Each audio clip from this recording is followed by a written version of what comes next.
Fala aí, rapaziada do nosso canal do São Paulo, trazendo mais um vídeo aqui no nosso canal. E nesse vídeo aí trazendo as notícias aí do São Paulo que agora inicia a preparação visando a próxima partida do Campeonato Paulista, que será contra o Ituano na última rodada, né? E o São Paulo precisa de um bom resultado para garantir a sua vaga nas quartas de final do Campeonato Paulista. São Paulo que anunciou aí a contratação do André Silva, atacante que chega para reforçar o elenco aí para a temporada 2024. Antes de soltar o debate aí, os comentaristas falando do Tricolor, quero convidar você que ainda não é inscrito no nosso canal, se inscreva, ativa o sininho das notificações para você não perder nada. Tudo do São Paulo, tudo do Tricolor Paulista, você encontra aqui no nosso canal do São Paulo. Então vamos para o vídeo e daqui a pouco nós estaremos de volta. O negócio eu contra o Massini num jogo de futebol, da rivalidade e tal, aí o São Paulo perde a razão. É contra o Abel, contra o Abel, contra o seu... Por mais que exista, sim, entre esses dois clubes, as duas direções, as comissões técnicas, os jogadores, uma rivalidade, uma hostilidade crescente, bélica, desnecessária. Agora, enquanto ficar entre Caleri e Abel, os caras definem no campo. Definem no campo. E tem sido assim. Né? Pegando os exemplos de desentendimento do campo entre dois personagens importantes. Cara, para mim, dois times. Olha, eu vou ser bem honesto com vocês, eu achei completamente desproporcional a reação dos dirigentes do São Paulo. O cerco ao árbitro, o corredor, é completamente desproporcional. E eu não tinha ontem me atentado ao fator Caio Paulista. Me parece que isso tomou um caminho, isso é muito perigoso e acho bom os dirigentes tomarem tenência daqui para frente, que é, por parte do São Paulo, alguma ação seja feita para diminuir a temperatura, porque São Paulo e Palmeiras vão se enfrentar e se bobear agora mesmo, talvez até em campo único, um jogo único, do Palmeiras, enfim. E mais do que isso, vão se enfrentar, provavelmente, em Copa do Brasil e Libertadores, jogo mata-mata. Sem contar os dois jogos ida e volta no Campeonato Brasileiro. Então, aquela aproximação que havia entre Leila e Casares, a Leila dando coraçãozinho para a torcida do São Paulo, tudo aquilo que nós vimos ruiu, foi tudo por água abaixo. Tem, inclusive, processo no Belmonte, por xenofobia. Enfim, tem uma série de sequelas que ficaram deste jogo. A multa por não ter disponibilizado a sala de... Absolutamente, na minha visão, desnecessárias, que as reclamações do São Paulo podem ser justas, podem ser, eu não concordo, eu só concordo com uma, que foi o lance do Richard Rios, mas essa é a minha visão, e não a visão da instituição, é você colocar tudo no pacote, Santos, Edna, os outros jogos, da forma como foi feito. Você não deixar o árbitro sair do vestiário. Então, sabe assim? Claro. Isso se transforma em algo que não estava, para mim, no sábado à noite, isso não estava no script antes do jogo. Entendeu? O clima não era esse. Não, mas talvez fosse. E nós comemos bola. Não, acho que a questão do Caio Paulista... Quem comeu bola foi a Federação Paulista. Não, peraí. No clima, no ambiente. No clima? Na escala, ok. Não, mas o jogo, sempre tem sido assim. Sempre tem sido assim. No campo, estou falando Abel e Caleri simbolizando isso. Sempre tem sido assim. No Allianz e no Morumbi. Sempre tem sido assim. Depois do que aconteceu em Belo Horizonte, mais ainda. Mas, Arnaldo, o que aconteceu em Belo Horizonte, a direção do Palmeiras colocou jogadores para assistir a festa do São Paulo, cara. Sim, tinha sido uma vitória nos pênaltis, justa, clara, beleza. Perfeito. Caramba, o que ficou as torcidas, tirando aquele idiota que jogou a garrafa? Sim, entendeu? Foi um exemplo. Então, exatamente. Entendeu? Ali andou em 30 dias. Das torcidas não que comandam, mas a celebração do São Paulo, as provocações do São Paulo depois da celebração, elas pressupunham para qualquer lei o que tanto que o Abel falou. E você estava mesmo falando, o Palmeiras não pode ir de rastros no Morumbi, o Palmeiras... Então tinha um clima para o jogo muito Mas muito isso forte. não precede violência, entendeu? Claro, precede agora, jogo. sim. Claro que não. Massa, não sei se você teve acesso às pressões do São Paulo pós-jogo no vestiário do ar, na bandeira, arrombando porta. Ontem o Neto aqui, mostrou o que a comissão técnica do Palmeiras fez durante o jogo em relação à arbitragem. Eu vi durante o jogo. Durante o jogo. Exagero absurdo. Absurdo. Porque eles não cercaram o árbitro na porta, eles cercaram o árbitro dentro de campo. No intervalo. No intervalo. Fizeram pressão no todas as árbitro. reclamações. E assim atua a comissão técnica do Palmeiras. Então, quando o Palmeiras coloca a nota... Não é só ela, só para deixar isso claro. Mas porque senão vira... O Abel por isso nós é o sério, é o demônio da... De novo, eu estou falando da comissão técnica, porque eu acho que tem uma distinção aí entre Abel mais comissão técnica, por exemplo, de Diniz mais comissão técnica. O Diniz se descola da comissão técnica do Fluminense e ele é muito destemperado. Existe um comportamento sistemático da comissão técnica do Palmeiras, inclusive em relação à área de atuação. Sistemático. Todas as partidas. Né? Eu não concordo com isso. Mas Massini. Não são todas as partidas. E o que foi feito é um exagero. No jogo em relação ao Candansan pela comissão técnica do Palmeiras também foi uma pressão completamente descabida e desproporcional. De xingamento, de cercamento, na orelha do quarto árbitro também. E assim, Candansan, quarto árbitro, Daiane, não estavam preparados para esse tipo de jogo. Se esse jogo é arbitrado, mediado por alguém mais experiente, por pessoas mais experientes e que conheçam o jogo, porque o áudio do VAR deu para concluir até constrangedor, que não conhecem o jogo, os detalhes do jogo, talvez isso não tivesse acontecido. Então, a responsabilidade do descontrole do jogo é da Federação Paulista de Futebol, que, de novo, estimou mal o que aconteceu, ou que acontecia, ou que vinha acontecendo entre essas duas equipes. Né? Então, agora, as punições aos dirigentes do São Paulo, ao São Paulo por não ceder sala de imprensa, são totalmente justas e tem que ir até o fim. Deixa eu só deixar só claro para dar informação sobre claro. Essa punição. O São Paulo foi punido com uma multa de R$5.000 por não ter disponibilizado a sala de imprensa para o Palmeiras fazer a sua coletiva. Abre parênteses, que eu acho que foi o enorme erro estratégico da diretoria do São Paulo, sem contar as barbaridades, gritos, xingamento e tal. Mas esse, estrategicamente, foi um erro gigantesco. Vou repetir. Perdeu uma enorme oportunidade de deixar o Abel Ferreira e a sua comissão técnica desconfortáveis, porque eles teriam que falar da arbitragem. Eles não precisaram falar nada, foram embora e está tudo bem. Então, foi um enorme erro. Só mais uma coisa, Márcio, já vou passar a bola para você. Vou repetir o que eu falei hoje. Eu não acho que a subida de tom do Casares tenha sido... Eu compreendo a subida de tom do Casares depois dos últimos acontecimentos. Jogo contra o Santos, jogo contra o Mirassol, jogo contra o Bragantino e tal. Eu entendo a subida de tom, até porque, no fim das contas, o cara é o dirigente do São Paulo e, nessa hora, o dirigente veste a camisa e vamos embora. É assim que é com o Casares, com todo mundo. Né? Então, eu entendo a subida de tom. É claro que eu não entendo os caras cercar árbitro, xingar o Belmonte, que teria feito até uma ofensa xenofóbica ao Abel e pode ser processado por isso. Isso, claro, que não está no pacote. A subida de tom do Casares, inclusive falando sobre a Federação Paulista, eu consigo realmente entender. Mas então o que ele faz? Porque é um pouco o jogo que se joga. Não adianta o Casares falar, nós vamos protocolar na Federação, a partir de agora isso será possível. Isso ele fez contra o Santos. Não adiantou nada.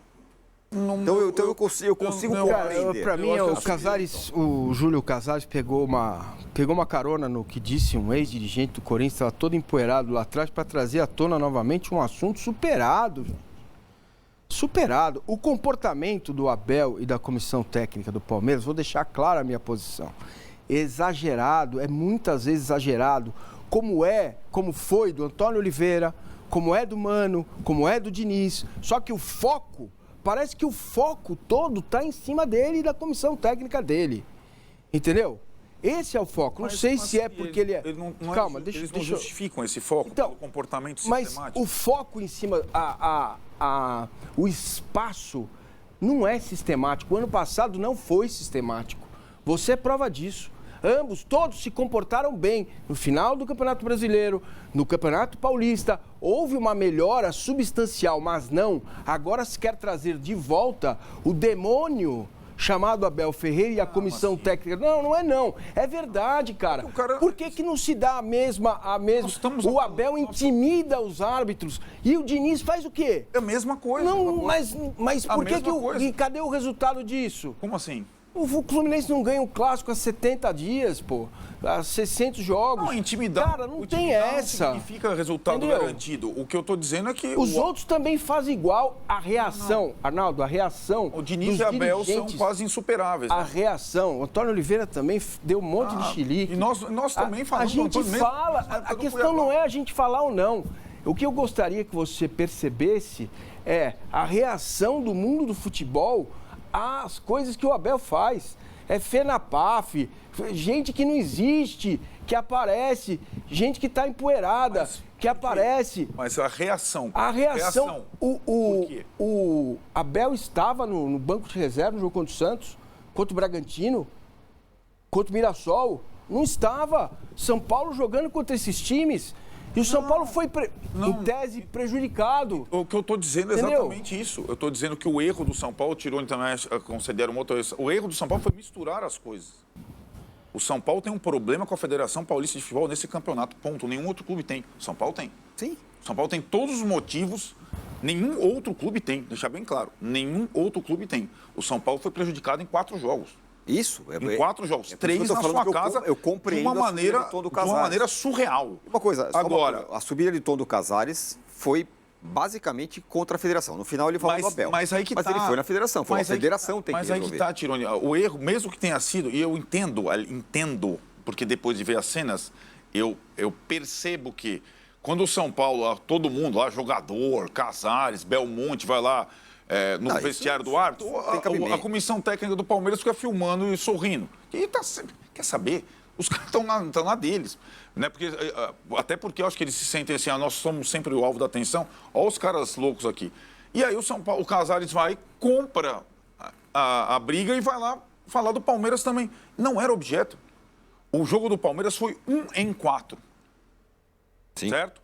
Quando o São Paulo foi prejudicado contra o Santos, não foi o Abel. A gente viu o que o Santos fez antes do jogo com a Edna. Não falamos?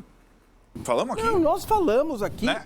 A questão não está na gente falar ou não, achar o comportamento dele aceitável. O comportamento dele entendeu? É inadequado. É inadequado. E muitas vezes é. Mas ele não teve esse comportamento. Ele está pagando por algo que ele fez lá no começo. Quem foi mais expulso foi o Diniz e não o Abel, cara. Entendeu? O foco em cima dele é exagerado. Como mostrou o Neto aqui, pegue o comportamento do Abel no São Paulo e Palmeiras. Eu vi ontem, eu vi o jogo. É aceitável? Não é aceitável. Ele deveria ter sido expulso. Poderia ter sido expulso. Deveria ter sido expulso. A arbitragem tem que fazer isso. Morre de medo dele. Não morre. É claro que morre de medo dele, cara. É claro que morre de medo dele. Se ele deveria ter sido expulso, por que ele não foi? Ele foi várias vezes porque o Candançã errou. Ele errou. Ele já foi. O árbitro errou. Agora, dizer que o árbitro... mas ele errou. Sabe por quê? Isso é muito perigoso. Porque essa fala condiciona todos os outros árbitros contra uma comissão técnica e um time de futebol. Deus do céu. Claro, é óbvio. Isso tem responsabilidade. É? Entendeu? Tá bom. Condicionar isso. A dele? Não, cara, a dele tem que ser coibida pelo árbitro. Agora, dizer que o árbitro tem medo dele, não tem. Claro que tem. Claro que não. É evidente. Mas vem cá, ele é expulso ou não é expulso? Não é mais. Cara, o Abel melhorou o comportamento dele. Ele foi muito mal. Nesse jogo. Bom, não nesse jogo específico. Neste jogo específico, ele se excedeu, ficou claro. Entendeu? Agora, e o pra trás mente? Não vale nada? Ele estava no banco no jogo contra o Santos, ele estava no banco contra o Bragantino, ele estava no banco contra o Mirassol. Por que o presidente de São Paulo vem dizer que é ele o culpado? Que ele apita o jogo, que ele manda no jogo? Não foi só ele, né? Contra a Portuguesa, o Eduardo da Portuguesa falou a mesma coisa. Mas não tem nada a ver o Abel com isso, o árbitro errou, se errou. O árbitro errou. Agora, dizer que o Palmeiras é beneficiado pela arbitragem é uma galhofa. O que eu estou dizendo é que claro que é a mesma coisa. O Abel intimida a arbitragem. Se ele intimida a arbitragem, a arbitragem vai decidir a favor do Palmeiras. Me desculpem, vejam os jogos. Vejam. Não depende. Vejam os jogos do Palmeiras com uma lupa que vocês vão ver se a arbitragem é a favor do Palmeiras ou não. Foi contra o Palmeiras nesse campeonato agora? Em algum momento? Nesse 2024. Agora, eu posso não lembrar de lances específicos, certo? Mas os lances contra a Portuguesa, vocês têm 100% de certeza? Não, mas, aliás... É porque o Abel intimida o árbitro que decidiu a favor do Palmeiras. Muitas vezes isso é ridículo, Arnaldo, pelo amor de Deus, tá querido. Tá bom. Então tá sendo... O Abel está sendo, de fato, julgado pela arbitragem de uma forma correta. Ele vai lá, se descabela, xinga todo mundo de todos os palavrões possíveis e continua em campo. Certo? Isso é um erro. Isso, quando ele faz isso, foi o que aconteceu no domingo. Então nós estamos falando de tudo que aconteceu no domingo. Contra o Corinthians, o Palmeiras jogou contra o Corinthians. Lembra? Lembro. Tomou um gol no final. Certo. E a reação do Abel? O que aconteceu no jogo? Tranquila. Ficou tranquilo. Volta do jogo, né? Mas ele poderia ter feito isso antes. Se fosse um fato pensado, ele poderia, no 2-1, ter virado lá a giraia, ter feito... Todas as decisões foram a favor do Vira. dele. Nesse jogo vai ter motivo? Palmeiras e Corinthians, as decisões foram a favor do Palmeiras? O Cássio foi expulso. Correto. Merecidamente. O Murilo entrou no Yuri Alberto. Aí poderia ter tomado o cartão. Então, a falta do Rony foi discutível? Pega a lupa pra ver. Não, expulsão. Isso. Né? E foi expulso. Então ele não tinha motivo para reclamar, isso que eu tô falando. Ele poderia. Tava 2-1, se ele quisesse controlar a arbitragem, ele poderia ter feito isso. Mas, assim, gente, tem um exagerro. Nós estamos indo pela memória nos jogos. Brutal de vocês a respeito do Abel, cara. O comportamento do Abel, a análise do comportamento do Abel não é exagerada. Ele é assim, você acabou de falar no jogo que acabou de acontecer. Eu tô falando para você que no jogo contra o São Paulo, ele poderia ter levado o cartão vermelho. O que aconteceu com ele depois do jogo do São Paulo? Mas foi por medo do árbitro? Muitas vezes se o cara tá intimidado, o cara não consegue. Não consegue. Então, quando o Rafinha fala que Gente, é a mesma coisa para todo mundo, mas quem paga é o anticristo do Abel. Putz, o Rafinha, ele não tem motivo o Rafinha vira e fala assim, o Klaus é palmeirense. Qual é o significado de falar isso? O significado também é uma pressão visando benefício no próximo jogo. E a gente condena o Rafinha. Não, eu condeno o Abel. Hã? Eu condeno o Abel quando ele toma as... Pô, Arnaldo, quando ele pegou o celular do cara lá em Minas, o que eu falei? Eu tava lá. Quando eu faço a pergunta pra ele e ele responde de forma mal educada, eu digo a você. Certo. Eu não tô aqui eu não tenho procuração pra defender o Abel. Tudo bem. Entendeu? Os erros que ele comete, ele tem que ser punido pela arbitragem. E não por um julgamento. Ou pelos tribunais. Que seja. Mas não pelo julgamento das pessoas, cara. Como assim? Entendeu? Então não temos que analisar o que aconteceu. Ele intimida a arbitragem. Isso não existe. Ele intimida, Massini. Tá aprovado, cara. Você acha isso? Eu discordo de você. Então tá aí, pessoal. Foi o vídeo onde os comentaristas debateram aí as notícias do São Paulo de hoje. São Paulo que inicia a preparação aí para a próxima partida contra o Ituano pelo Campeonato Paulista 2024. Gostou do vídeo? Deixa o seu like, se inscreva no canal, ativa o sininho das notificações. Forte abraço a todos e até o nosso próximo vídeo aqui no nosso canal do São Paulo.